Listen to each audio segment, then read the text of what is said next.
Stephen Klugowitz, president of Franklin's Opus, and I'm joined today by Professor Klaus Rinn, who is professor of politics at the Catholic University of America. Dr. Rinn is also chairman and co-founder of the National Humanities Institute.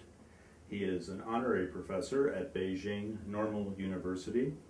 He is the author of The New Jacobinism, America as Revolutionary State, also the author of America the Virtuous, The Crisis of Democracy and the Quest for Empire, and the author of a novel called A Desperate Man. Welcome, Dr. Klaus Rinn. Thank you. You write that you are troubled about the future of America. Why is that? The people who framed the Constitution had certain expectations of the American citizenry. They assumed that there would be something like Republican virtue to sustain American institutions. You had to have a particular character type to sustain the ethos of American constitutionalism. You have to be law-abiding, you have to be responsible. Well, people don't necessarily develop spontaneously in that direction. So they assumed, without talking about it much, the presence of a certain moral, spiritual, and other culture. And what I see happening in the United States is that increasingly the American people, and especially its governing elites, are abandoning the traditions out of which American constitutionalism came.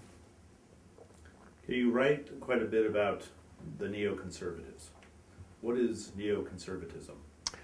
Well, an interesting question is, in what sense, if any, it is conservative. A conservative is normally somebody who is quite respectful of tradition because tradition is seen as providing important guidance and support in our efforts to understand what is truly good, true, and beautiful.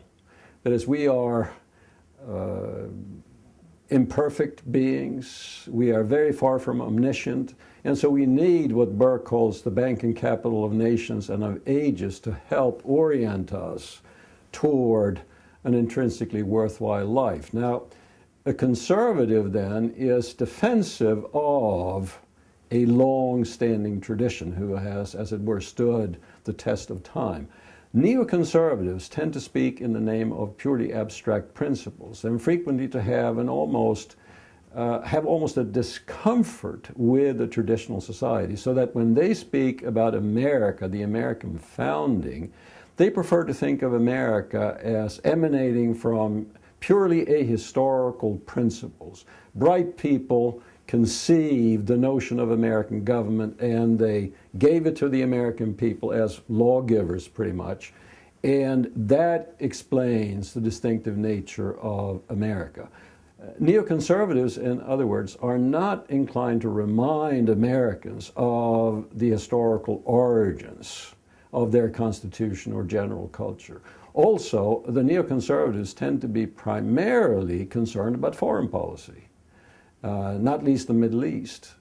And when they say that America ought to pioneer democracy and freedom around the world, they cite American principles and say that America is an exceptional country. No country has been selected the way America has by history to do good for mankind around the world.